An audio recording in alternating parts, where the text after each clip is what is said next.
Symphony Orchestra.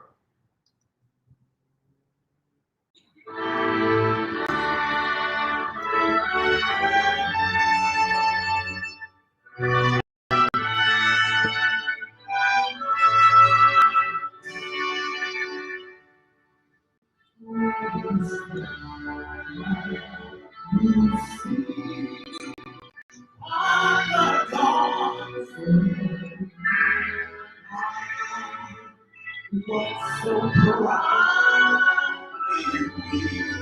in at the twilight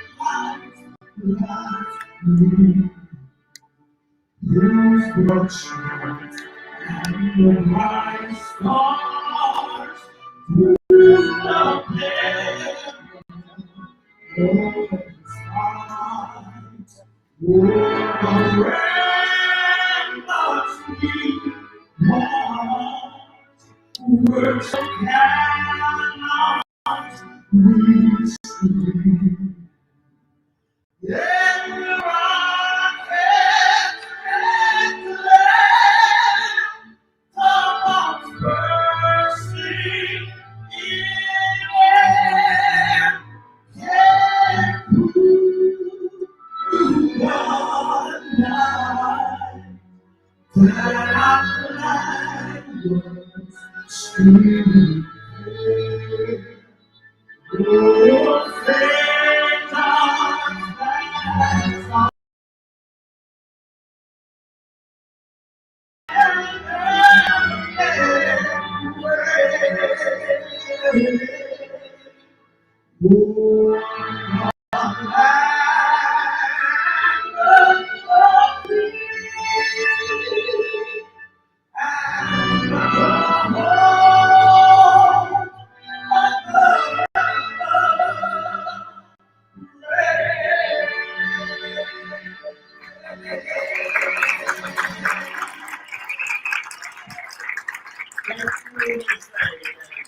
that's all.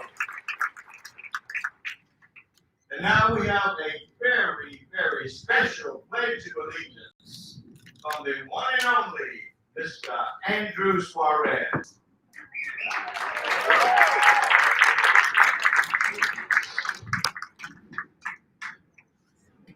I pledge allegiance to the flag of the United States of America and to the republic for which it stands, one nation, under God, indivisible, with liberty and justice for all.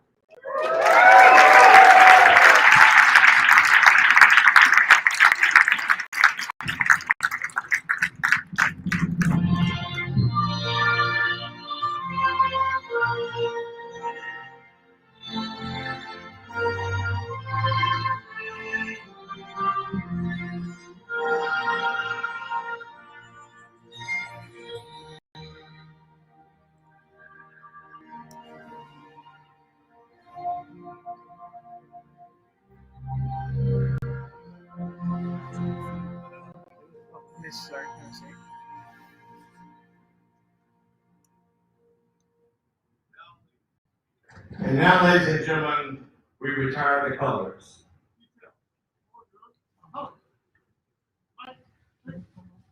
Not from somewhere else. Okay.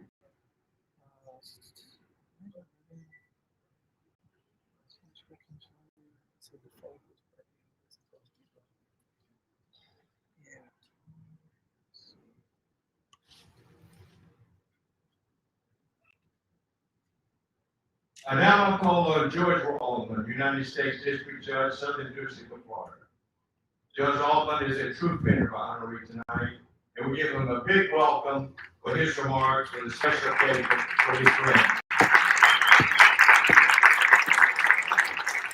I don't know why you clap.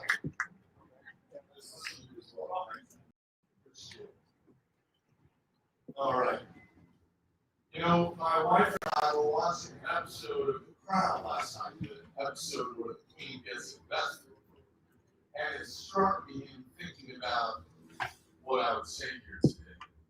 How far we strayed, how different we've become from our philosophical predecessors. Is this the mic here? Yeah, that's the mic. His answer, you see, when you got invested, when you got sworn in those places, the archbishop would hand you a scepter and your head with oil, turning you into a fact, into a god. In Miami, you get me. No archbishop, no silver scepter, no holy oil. We just complain to you all the time and pay you part-time wages. You like that. You may have heard that France is pretty famous these days. It's incredible, actually. Rachel and I, we have family all over the world. We've got family in England, in Israel, in Venezuela, in Mexico. They've never heard of Antonin Scalia or Ruth Bader Ginsburg. They've never heard of Mitch McConnell or Chuck Schumer. They've never even heard of Derek Jeter or Dwayne Wade. But they all love Francis. They love watching Francis on TV. They love calling me when they've seen Francis on TV. Get this. My mother-in-law, who is an English grandmother from East London, calls him, and I quote, the hot mayor. And she even follows him on Instagram. We didn't even know she had Instagram. But it wasn't always that way.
More likely I was hyperventilating that thought. Until we got back to my point.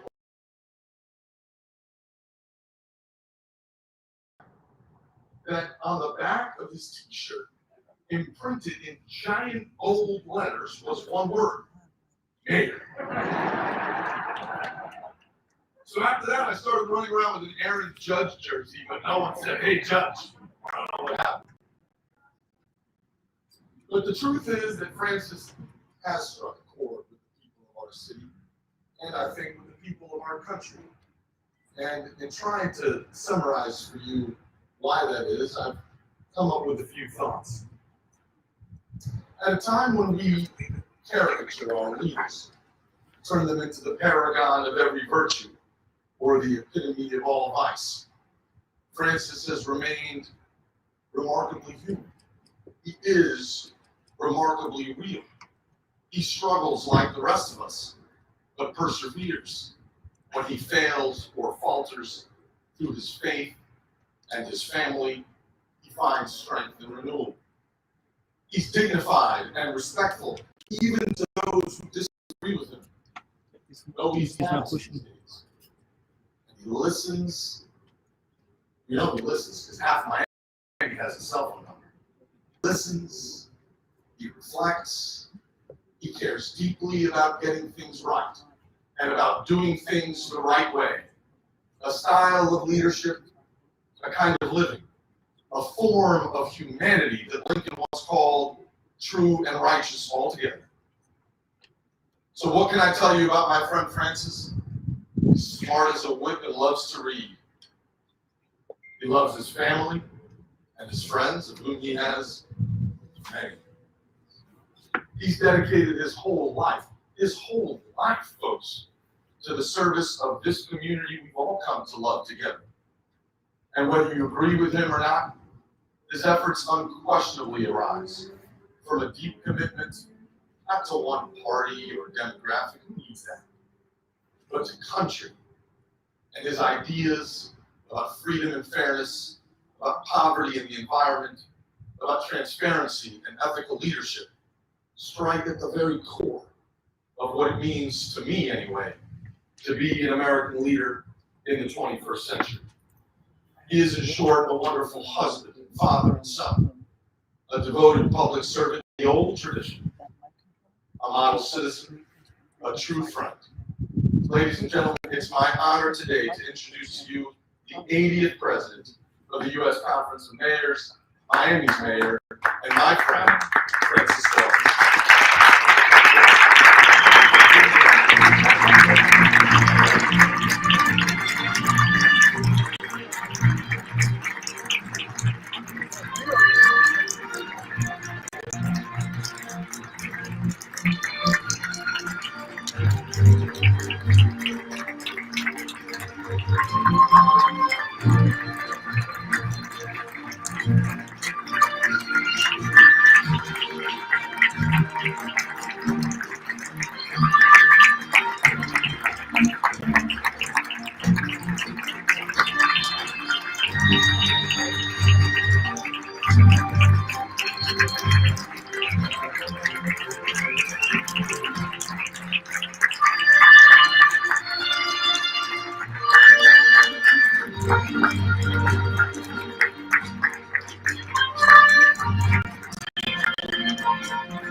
We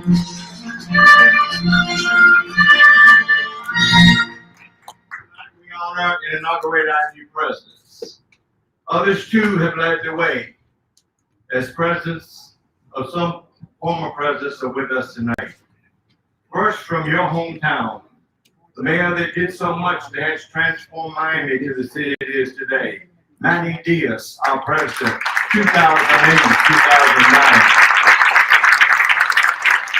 From Denver, Colorado, Wellington Well, our president, 99-2000. From Trenton, New Jersey, Mayor Doug Palmer, who served for almost 2 years, 2006-2008.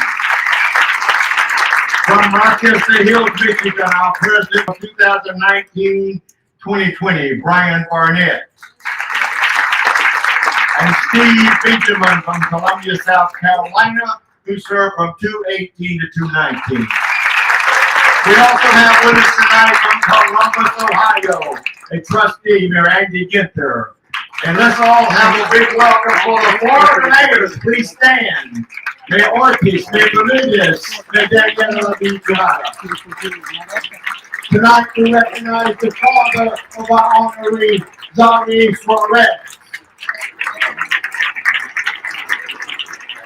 Tonight, ladies and gentlemen, the moment has come as we present to you the leader of a new generation of mayors. Let the word go forward to Washington and to the world that this mayor, along with all the other mayors and with our business community, we will support throughout our metro economies where 85% of the people live and 95% of the jobs come from, to make our nation even stronger and even better. And so now, 124 mayors have served this city. He is the first to be born in Miami. I could not be prouder than to announce to you the 90th President of the United States Conference of Mayors, Mayor Francis Suarez.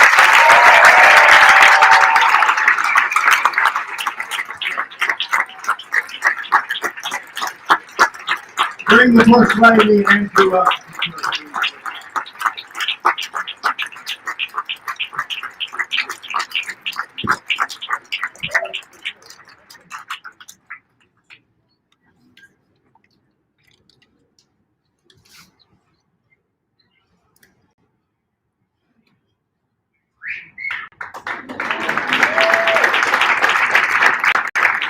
Mr. President. Thank you so much, Tom. And if I've learned anything, I've learned that I will never have someone that's taller, better looking, and smarter introduce me ever again. Thank you, Roy. And when I was deciding what I was going to say, probably the hardest decision that I had to make was whether I was going to read my speech or whether I was going to give it extemporaneously. And when I heard Rabbi talking about Moses, I said, maybe the Holy Spirit will give me the words to say what needs to be said. And then, of course, and I knew this was going to happen when Roy got up here. He does the whole thing extemporaneous, doesn't ever look down, has the whole thing memorized, or he comes up with it in the moment. It's just incredible. It's from the heart. And so, therefore, I have to give it also from the heart. So I apologize. Yes. So I apologize in advance to Jeremy who wrote it. And I apologize to Tom who paid for the prompter. But he did tell me, he gave me a piece of advice. He said, Mr. Maya, you got to speak slower, Mr. Mayor. You got to speak slower. And I said, Tom, Cuban. And we start drinking Cuban coffee at about 2 in the afternoon. Well, once we get that coffee going, nothing happens slowly in the city of Miami. It's beautiful to be here and wonderful to be with all of you today. I really have so many people to thank. And if I don't begin with my wife, I'm not sleeping in bed tonight. So let me begin with my beautiful and lovely wife.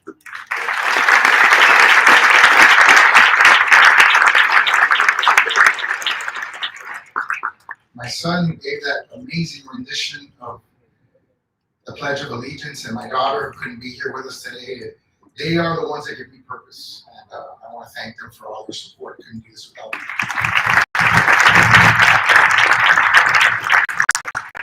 Of course, I want to thank my father and my mother, my parents who have guided me, who have stuck with me in the good moments, in the difficult moments. They were all good moments, just as my sisters. And of course, my amazing sisters who are sort of my North Star. They are some of the most exceptional people in the world that maybe you've never heard of, but you will in the future. I want to thank the elected officials of the city of Miami, my commissioners who are here. A few of them, please stand up. Christine and Commissioner Isla.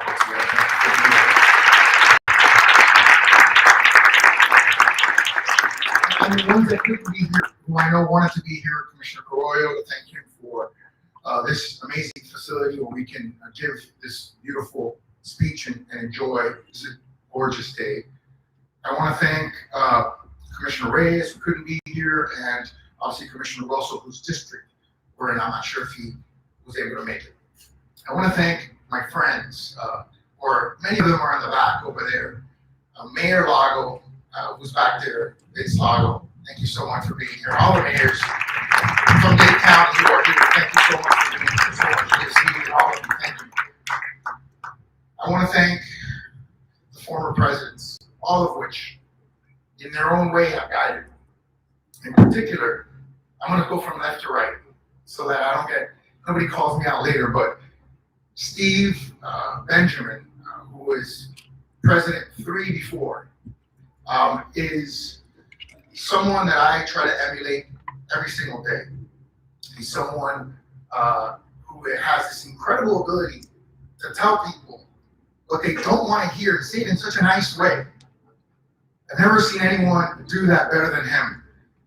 Brian, who was his successor, and Mayor Diaz, I remember when they were both coming in, and you guided me when I was just a commissioner and said, hey, you really need to integrate with the Conference of Mayors. You need to become a part of the Conference of Mayors, and you need to get involved in the Conference of Mayors. And you helped guide me through that process, and I'm so grateful and thankful for your guidance and for your mentorship as well. But these are the gentlemen that are responsible, along with the executive committee that selected me, for me being here today. So thank you so much. Please give them a round of applause.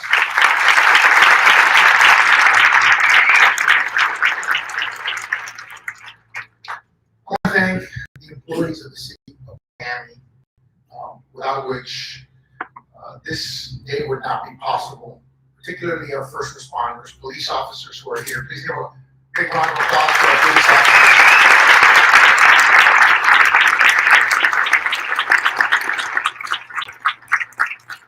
Our firefighters.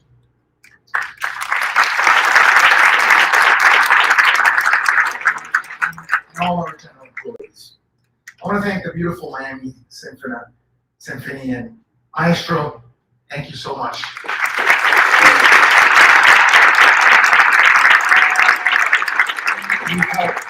You've helped make this such a beautiful day for me and for everyone who's here. I want to say a little bit about mayors. Recently former mayor, Bill Paduto of Pittsburgh, Pennsylvania, once told me, Mr. Mayor, in America, there's three parties. I said, really, Bill? What are they? He goes, there's Republicans, there's Democrats, and there's mayors.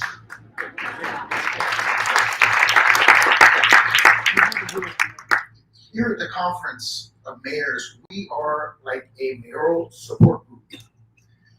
They're laughing because they know exactly what I'm talking about. We not only promulgate best practices through the leadership of Tom, the conference, and his executive staff, which is phenomenal. Why don't we give them a round of applause?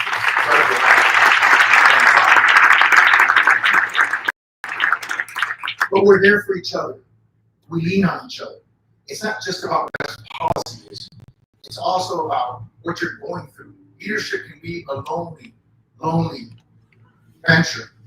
And having someone to talk to, having someone to commiserate with, having someone to bounce things off of is incredibly important. Every single event that I've gone to, and I know the mayors can relate, it's, we talk about the issues that are before us. We talk about our struggles. We talk about our successes and our failures. I think it was LeBron James that once said, I'm just a young man from Akron. I'm not supposed to be here. So there's a lot of reasons why I shouldn't be here. We all always like to talk about the reasons why we should be here, why our own decisions, our own actions led us to this moment. But today I want to talk about the reasons why I shouldn't be here. The first goes back to something that happened today. Today, a young man, junior in high school, got accepted into my alma mater. He was a young man who had an issue at another school. And thankfully, the school that I went to, after some poking and prodding, welcomed him with open arms for the first day of the next semester. That was me 27 years ago. I was that boy trying to figure out what I was going to do with myself, who I was going to be, what I was about. And so you see someone up here, and I think sometimes you get the impression that we're perfect or that we perfection about us. But the truth is we're all struggling day in and day out to make sure that we can be the best versions of ourselves. The second, what my godfather would call Godfidence, is, and this is, I think my chief of staff or my former chief of staff reminded me of this morning, Mike Llorente. I don't know if he's back there somewhere. Where are you, Mike? I know you're here somewhere. There you go.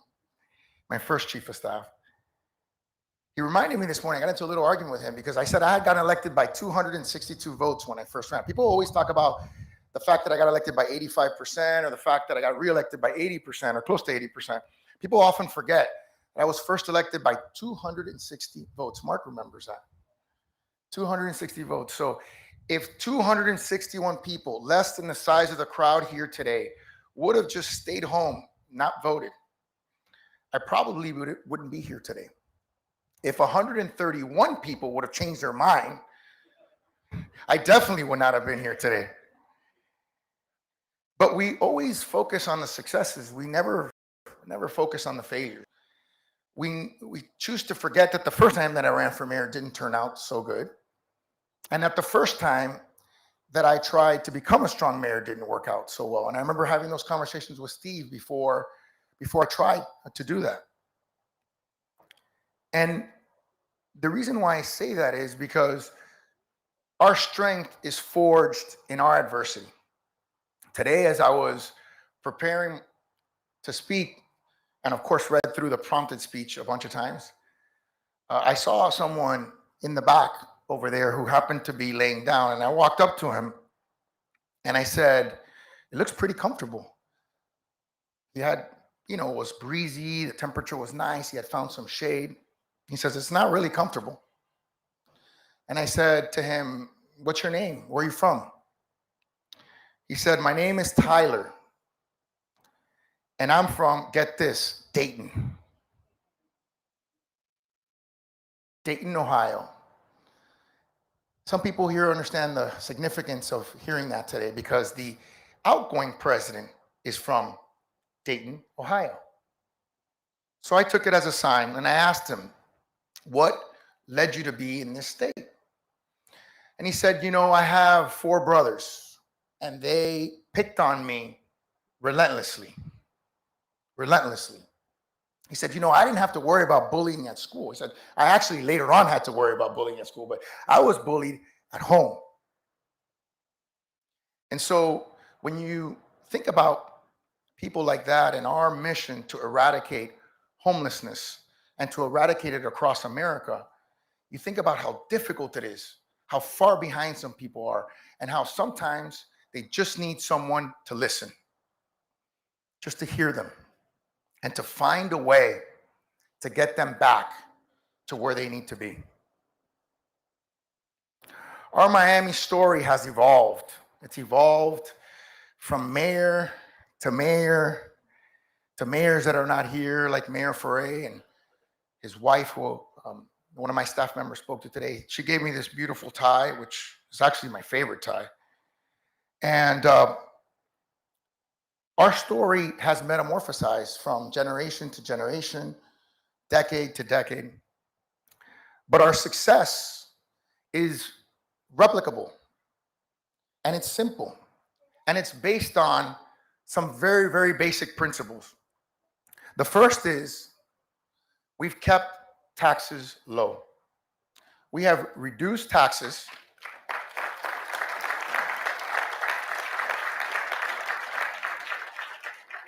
We've reduced taxes to the second lowest rate since the 1960s. And you know what's happened? This is going to shock you. Our budget has doubled in size.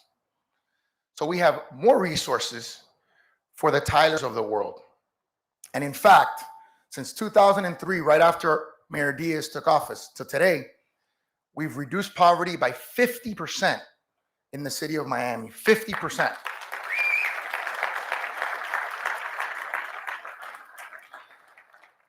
The second thing we've done is, unfortunately, and I don't mean to make this partisan in any way, and I don't think this hopefully will be, but while other cities have decided to defund their police, we have decided we are going to increase funding for our police.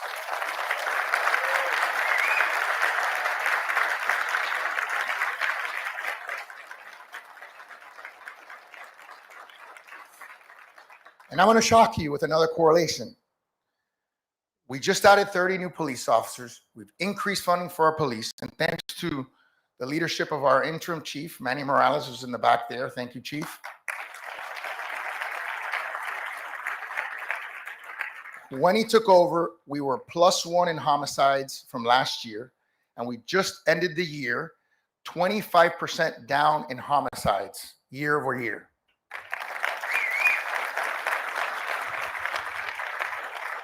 Now, all of us know what's happening across this country. That, unfortunately, is not something that we're seeing across America. We all need to work together. We all need to work hard to empower our police officers. They have, quite frankly, the hardest job in America. You can clap for that. I would. Never has a employee been asked to do so much for so little with so much scrutiny in the history of our world. The third thing we've done is we have become a pro-innovation city. I have a 3-year-old who's not here today. And every single day, she shows me how to take a selfie with her pacifier. Now, if that doesn't convince you that technology is here to stay, then I don't know what else will. It's not a partisan thing. It's not a Republican thing. It's not a Democratic thing. It's a reality. Our world is changing.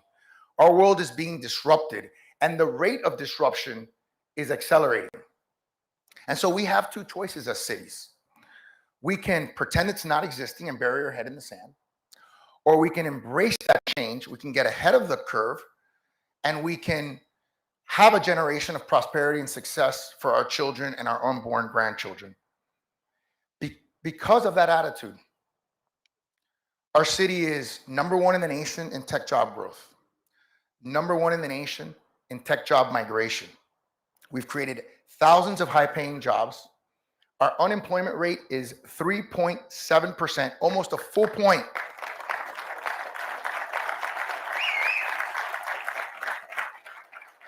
Almost a full point less than the entire state of Florida, which is at 4.5%. We moved over $1 trillion in assets under management companies to South Florida and have set ourselves up to become the epicenter of capital for a generation to come. But all of the things that have made Miami successful are easy to replicate. They can be done in any American city. Here we have a brand that we call Miami Forever. But we now, working with the mayors of this country, need to create an agenda that we call America Forever.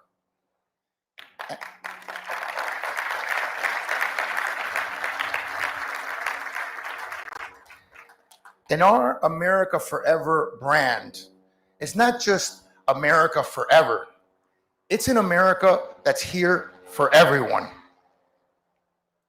And we're going to do it by embodying a lot of the same principles that made our city successful. And we're going to lean into things like urban air mobility and boring to solve some of our transportation issues. We're going to tackle inflation, which is something that's making the poor in our country. Those that have a bank account, unfortunately, are losing purchasing power every single day, and they're not earning interest, which is why they're seeking alternative investments like crypto.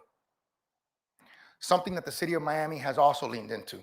And I'm going to ask my friends, my brothers and sisters, the mayors of this country, to sign on to a mayoral crypto compact, because we need to lead in the absence of leadership. We need to make sure that a generation of prosperity and innovation is not lost because of a lack of innovative spirit.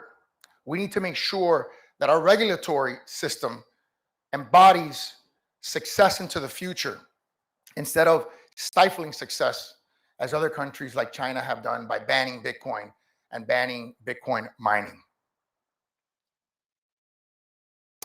This competition that's in front of us, this collaboration that's in front of us, is one that we need to embark on together.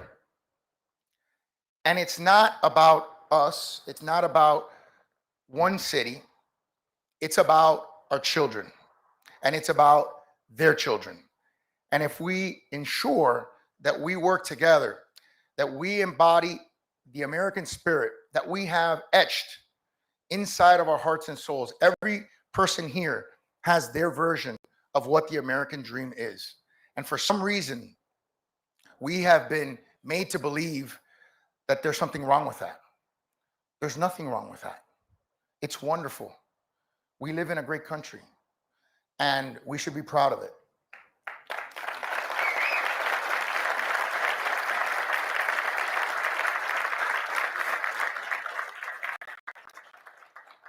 It's a country that embraced my parents, my grandparents that were jailed in a jail in Cuba. And it's a country that is going to innovate its way into the future and lead us to tremendous prosperity. Last, I'll tell you that we all have a duty life to inspire. Yes, government is a corporation. We do certain things. We pick up the garbage. We keep you safe. We hopefully process your permits fast, right? Never fast enough. But why are you guys all smiling out of your head? But we as elected officials in America, the mayors of America, our primary duty, and I've learned this from Steve and Brian and Mayor Diaz and Doug and everyone who's here, our primary duty is to inspire each and every one of us to reach and to dream and to love and to be compassionate of others, to make sure that we stop focusing on the things that divide us and start focusing on the things that unite us. And there are many more things that unite us than divide us.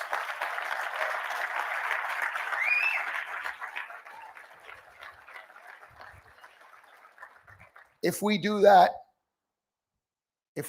together, our yesterdays will be far better. Our tomorrows, will be far better than our yesterdays. Thank you, and God bless you.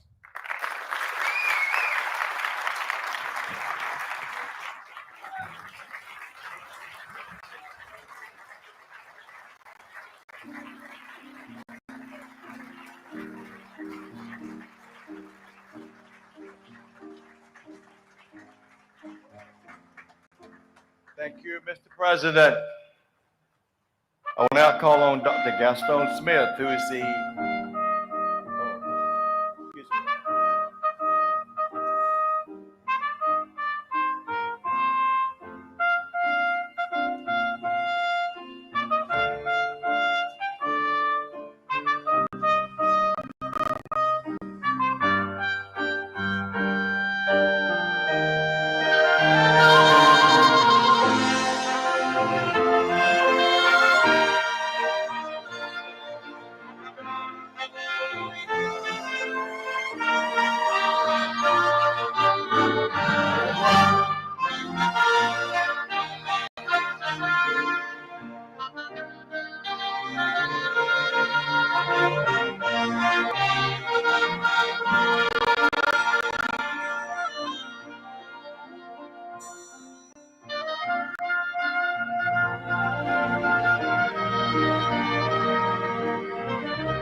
Ladies and gentlemen, Maestro Edward Monterret of the Miami Symphony Orchestra. Thank you very much.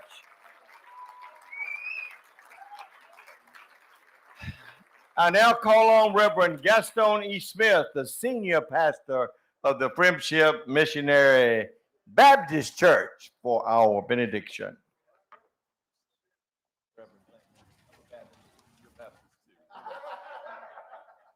It's good to know that our presider is a Baptist too. Listen, I know that we're in a COVID context, and in just a moment, I'm going to ask you to do something as we close out. But the nation is looking, and how many of you will concur with me that we're godly proud of our mayor? Come on, let's show some love to my friend and my brother and my leader. Not only is he an amazing, awesome, anointed, and appointed leader of our city and our community, but now we see that he is an amazing, awesome, anointed, and appointed leader in our country as the 80th president of the Conference of Mayors. We're in a COVID context. Some of you are next to your family members. I'm going to ask you to take them by the hand. Those of you that are not next to family members, touch elbows, if you will, as we get ready to close out on this wonderful night. May the Lord bless you. May the Lord keep you. May the Lord be gracious unto you and grant you peace. Now unto him that is able to keep you, and you from falling. Present you faultless before the presence of his glory with exceeding joy. To the only wise God, our Savior, be glory. Let us all say glory, majesty, dominion, and power, both now and forever. Give God a hand of praise.